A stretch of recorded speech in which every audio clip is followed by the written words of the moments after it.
Hello everyone, कैसे हैं आप सब। मैं फिर से हाजिर हूं एक नए लेक्चर वीडियो के साथ, जो क्लास 10th का बायोलॉजी का जो टॉपिक अभी हमारा चल रहा है प्रोसेस, उसी में रेस्पिरेशन का जो हमारा जो बचा हुआ पार्ट था। जैसे पिछली बार हमने पढ़ा था टाइप्स ऑफ रेस्पिरेशन, तो आज हम पढ़ेंगे किसके बारे में कि किस तरीके से ऑर्गेनिज्म जो अलग अलग होते हैं उनमें अलग अलग तरह का रेस्पिरेशन होता है। स्टार्ट करने से पहले भाई हमेशा की तरह मैं मार्कर ले लूं, है ना, ताकि मैं हाईलाइट कर पाऊं चीजों को। ठीक है, तो हमारा चैनल जो वीडियो आप देखते हैं जिसपे, उसका नाम है इन्फिनिटी क्लासेस गोरखपुर। ठीक है, और आपको करना क्या है, आप चैनल को सब्सक्राइब कर देना, वीडियो को लाइक कर देना और वीडियो को शेयर भी कर देना, और बेल आइकन को दबाना मत भूलना, जिसकी वजह से आपको क्या हो, नए नए जो भी वीडियो अपलोड हो उसका नोटिफिकेशन मिलता रहे। ठीक है, चलिए शुरू करते हैं आज का टॉपिक। आज का हमारा टॉपिक है रेस्पिरेशन इन ऑर्गेनिज्म, यानी जो ऑर्गेनिज्म होते हैं उनमें रेस्पिरेशन कैसे होता है और कहाँ होता है। तो कहते हैं रेस्पिरेशन जो होता है बेसिकली हमारे सेल के द्वारा होता है। जब हम कोई भी भोजन करते हैं उसका यूटिलाइजेशन होता है, और वो एज पर एनर्जी क्या होती है, हमारे बॉडी में हमको क्षमता प्रदान करती है आगे काम करने के लिए। तो उस बिहाफ पे जो हमारा पूरा का पूरा मेथड कंसीडर होता है, वो मैंने यहाँ पे एक फ्लो चार्ट के थ्रू आपको रिप्रेजेंट कर दिया है, जिसमें जो हम भोजन लेते हैं as an form of glucose होता है, जो 6 कार्बन मॉलिक्यूल होता है, वो जब हमारे सेल में जाता है इन द साइटोप्लाज्म, तो वो क्या होता है, ब्रेक डाउन होता है। Glucose should be break down in the pyruvate which is a 6 carbon molecule and it also provide energy in the cytoplasm। तो सेल क्या होता है, एनर्जाइज होता है थोड़ा सा, ग्लूकोज से पायरुवेट में जब कन्वर्ट होता है तब। ठीक है, ये बहुत लंबा प्रोसीजर होता है, ग्लाइकोलिसिस कहते हैं उस प्रोसेस को, और उसके थ्रू क्या होता है, एक ग्लूकोज जो होता है वो 2 मॉलिक्यूल ऑफ पायरुविक एसिड या पायरुवेट में कन्वर्ट होता है, और उस पूरे प्रोसेस को हम ग्लाइकोलिसिस कहते हैं, जो आप क्लास 11th में पढ़ेंगे। ठीक है ना, जब आपको ह्यूमन फिजियोलॉजी पढ़ाई जाएगी तब। ठीक है, अभी यहाँ पे आपको जानना है कि ग्लूकोज टूटता है किसमें, पायरुवेट में। ठीक है, उसके बाद देखिए आगे, पायरुवेट जो है वो 3 अलग अलग फिनोमिना से होकर गुजरेगा, 3 अलग केसेस होंगे। पहला क्या है कि बिल्कुल ऑक्सीजन ना हो, उस टाइम पे जो होने वाला हमारा रेस्पिरेशन होता है, उस रेस्पिरेशन को हम एन एरोबिक रेस्पिरेशन कहते हैं। क्या कहते हैं, एन एरोबिक रेस्पिरेशन कहते हैं। ठीक है, तो एन एरोबिक रेस्पिरेशन के ड्यूरेशन में जब हम फर्मेंटेशन कराते हैं, ठीक है ना, किसी भी सब्सटेंस का, बेसिकली ईस्ट के थ्रू जब हम फर्मेंटेशन कराते हैं किसी जूस का, तो वो बेसिकली क्या बनाता है, इथेनॉल बनाता है, जो कि 2 कार्बन मॉलिक्यूल होता है। ठीक है, क्योंकि इथेनॉल का फॉर्मूला होता है CH3CH2OH। ठीक है ना, तो वहां पे 2 कार्बन है, तो ये इथेनॉल 3 कार्बन से किसमें कन्वर्ट होता है, 2 कार्बन मॉलिक्यूल में। साथ ही साथ 1 कार्बन जो होता है वो कार्बन डाइऑक्साइड में कन्वर्ट हो जाता है, और बचा हुआ जो पार्ट होता है वो एनर्जी के फॉर्म में हमें मिल जाता है। तो ये हो गया is the form of anaerobic respiration, anaerobic type of respiration, जिसमें ऑक्सीजन के एब्सेंस में क्या होता है, ईस्ट के प्रेजेंस में जो हम फर्मेंटेशन कराते हैं और इथेनॉल का फॉर्मेशन करते हैं। ठीक है, किससे करते हैं, गन्ना का जूस होता है ना, उससे सिरका बनाते हैं, विनेगर, वहां भी यही फिनोमिना होता है। ठीक है, और देसी तरीके से जो शराब बनाई जाती है वहां भी ईस्ट का यूज करके इथेनॉल का फॉर्मेशन किया जाता है। ठीक है, तो आपको समझ में आ गया होगा ना कि जो शराब बनती है उस शराब में बेसिकली क्या चीज इन्वॉल्व होता है, इथेनॉल।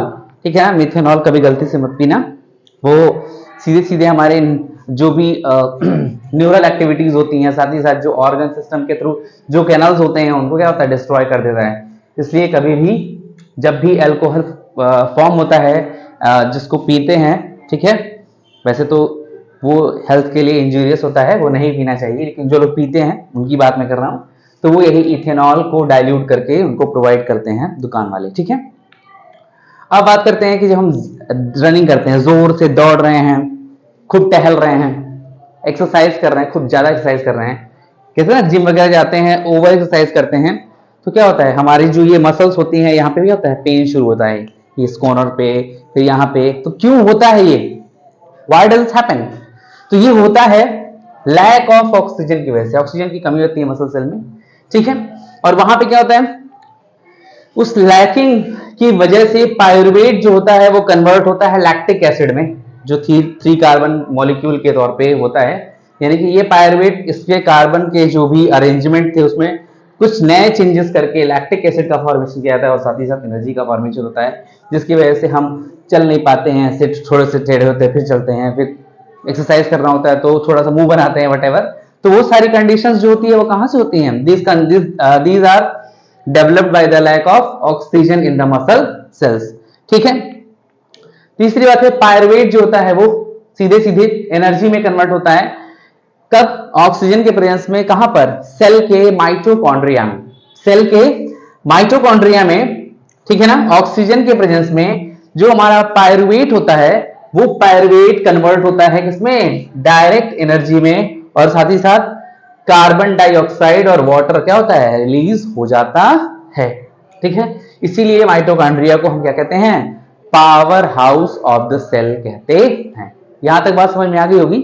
चलिए आगे देखते हैं कि ये सारी चीजें जो हो रही हैं, ठीक है, ये तो नॉर्मल है हमारे लिए कि किस तरीके से चीजें हम कराते हैं, रिएक्शन के दौरान समझते हैं, ठीक है, और हमारी बॉडी में किस तरीके से जो भी प्रोसेस है लाइफ से जुड़े थे या लाइफ से जुड़े कोई भी प्रोसेस है, जैसे अभी मैंने न्यूट्रिशन पढ़ाया था आपको पिछले वीडियो में जो बीत चुके हैं, उनमें आप देखिएगा जाकर के वहां पे। और फिर अब मैं चल पढ़ा रहा हूं आपको रेस्पिरेशन पार्ट का, ऑर्गेनिज्म में किस किस तरह का रेस्पिरेशन होता है उसके बारे में। इसके बाद वाले लेक्चर में हम पढ़ेंगे ह्यूमन के अंदर रेस्पिरेशन कैसे होता है। ठीक है। तो उन सभी चीजों को पढ़ने के लिए सबसे जरूरी क्या होता है? कॉन्सेप्ट को क्लियर करना। ठीक है। तो यहाँ पे बेसिकली जो रेस्पिरेशन होता है वो इसी ग्लूकोज के पार्टिकल से क्या होता है? एनर्जी फॉर्म करने के प्रोसेस को क्या कहते हैं? रेस्पिरेशन कहते हैं। ठीक है। अब बात करते हैं एक्सचेंज ऑफ गैसेस की। गैस एक्सचेंज करने की बात हम कर रहे हैं। तो आप कहेंगे सर ये गैस एक्सचेंज मतलब? तो मतलब वही है ऑब्वियसली कि ऑक्सीजन को इनहेल करना और कार्बन डाइऑक्साइड को बाहर निकालना। तो ये फिनोमिना जो होता है इसको हम ब्रीदिंग कहते हैं और इसी प्रोसेस को हम एक्सचेंज ऑफ गैस भी कहते हैं। तो एक्सचेंज ऑफ गैस की बात कर रहे हैं यहाँ पे। तो कह रहे अलग अलग तरह के जो ऑर्गेनिज्म हमारे एनवायरनमेंट में, हमारे सराउंडिंग में देखने को मिलते हैं, वो सभी ऑर्गेनिज्म जो होते हैं वो क्या करते हैं? अलग अलग मेथड से ऑक्सीजन को इनटेक करते हैं और कार्बन डाइऑक्साइड को क्या करते हैं? एक्सक्लूजन के तौर पे यानी बाहर निकालने का काम करते हैं। तो सबसे पहले हम बात करेंगे कि अच्छा ठीक है भाई अलग अलग तरह के ऑर्गेनिज्म है, तो सबसे पहले हम बात करेंगे, हमारे दिमाग में तो यही आता है ना कि प्लांट के पास क्या ऐसा कोई सिस्टम है जिसकी वजह से वो प्रोसेस ऑफ जो रेस्पिरेशन का होता है वो करते हैं? तो हम लोग कहेंगे नहीं भी कोई सिस्टम नहीं है। They have only a method for the respiration for the exchange of gas and that method is known as diffusion method. Diffusion method, ये डिफ्यूजन मेथड जो होता है, इसी मेथड के थ्रू प्लांट जो होते हैं गैस एक्सचेंज करने का काम करते हैं। ठीक है। चाहे वो किसके थ्रू हो, प्लांट के लीफ के थ्रू हो या वो प्लांट के रूट के थ्रू हो, ये अलग अलग केस में देखने को मिलता है। ठीक है। अब बात करते हैं हम एनिमल्स में। एनिमल्स में कैसे एनिमल्स? हम जैसे एनिमल्स, कॉम्प्लेक्स एनिमल जिनको कहते हैं। ठीक है ना। सिंपल एनिमल मतलब क्या होता है? यूनिसेलुलर, वो भी गैस एक्सचेंज करते हैं। तो वो अपने जो सेलुलर एनवायरनमेंट होता है, जो साइटोप्लाज्म होता है, उसके थ्रू गैस एक्सचेंज करते हैं। ठीक है। और हमारे बॉडी में क्या होता है? एक प्रॉपर सिस्टम बना होता है जिस सिस्टम को हम रेस्पिरेटरी सिस्टम कहते हैं। उसके थ्रू क्या होता है? सभी एनिमल्स जो होते हैं, कौन से एनिमल? कॉम्प्लेक्स एनिमल्स, जो अपना एक्सचेंज ऑफ गैसेस वाला प्रोसेस होता है उसको फॉलो अप कराते हैं। लास्ट नहीं अभी और है, लेकिन मैंने बोल दिया कोई बात नहीं। कह रहे हैं इंसेक्ट्स की बात करते हैं। क्या इंसेक्ट्स के अंदर भी क्या डिफ्यूजन प्रोसेस होता है? या कोई इंसेक्ट्स के अंदर भी क्या कोई लंग्स होते हैं? इंसेक्ट्स के अंदर भी क्या कोई रेस्पिरेटरी सिस्टम होता है? तो बोलेंगे नहीं, कुछ नहीं होता है। सपोज हमारे पास ये लेडी बर्ड है, लेडी बर्ड ड्राइंग थोड़ी सी अच्छी हो सकती है। ठीक है। ये हमारे पास लेडी बर्ड है। तो ये इंसेक्ट जो है इसके बॉडी के ऊपर क्या होता है? छोटे छोटे छोटे छोटे छोटे छोटे पोर्स होते हैं। पोर मतलब होता है छिद्र। इन छिद्र को हम क्या कहते हैं? स्पाइरकल्स कहते हैं। और जितने भी इंसेक्ट होते हैं ये सभी इसी सिस्टम ऑफ स्पाइरिकल्स के थ्रू रेस्पिरेशन करते हैं। ठीक है, तो ये रहा हमारा किसके बारे में, एक्सचेंज ऑफ गैस। यहीं पे नहीं खत्म हो रहा है, बात और भी है। बात और क्या है कि जितने भी हमारे, ठीक है, एनिमल्स हैं जो जमीन पे रहते हैं, टेरेस्ट्रियल एनिमल्स, ठीक है, वो सभी एक प्रॉपर ऑर्गन के थ्रू अपना रेस्पिरेशन का काम करते हैं और उस ऑर्गन को हम कहते हैं लंग्स। ठीक है, लंग्स क्यों कहते हैं, because it is an pair, हमेशा जोड़ियों में होता है, तो जोड़ी मतलब मोर देन वन, इसलिए उसको हम लंग्स कहते हैं। और बाकी जो एक्वेटिक एनिमल्स होते हैं, the animals which is adopted the life in the water, वो सभी रेस्पिरेशन करने का काम जो करते हैं, वो फिनोमिना क्या होता है, the dissolved oxygen in the water has been taken by the animal. उन जानवरों के द्वारा जो घुली हुई ऑक्सीजन होती है वो इनहेल की जाती है और उसी ऑक्सीजन के थ्रू वो रेस्पिरेशन करते हैं। और इस तरीके से क्या होता है, गैस एक्सचेंज का जो प्रोसेस होता है वो हर तरह के ऑर्गेनिज्म में पूरा होता है।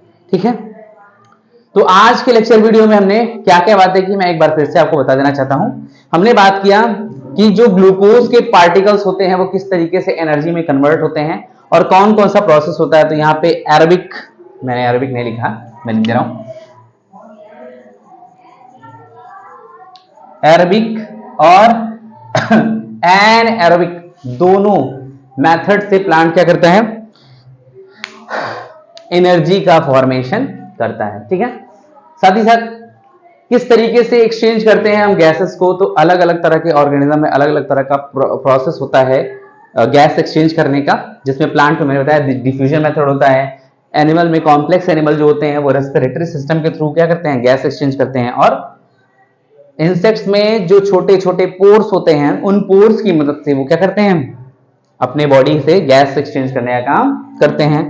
टेरेस्ट्रियल एनिमल्स लंग्स के थ्रू करते हैं रेस्पिरेशन, और जो एक्वाटिक एनिमल्स होते हैं उनमें एक खास तरह का एडॉप्टेशन होता है और एक ऑर्गन का इन्वॉल्वेशन होता है, वो ऑर्गन होता है गिल्स, जिसके थ्रू वो क्या करते हैं, रेस्पिरेशन पानी के अंदर करते हैं और वो पानी अंदर घुली हुई ऑक्सीजन को क्या करते हैं, एब्जॉर्ब करके अपना रेस्पिरेशन प्रोसेस कंसीडर करते हैं।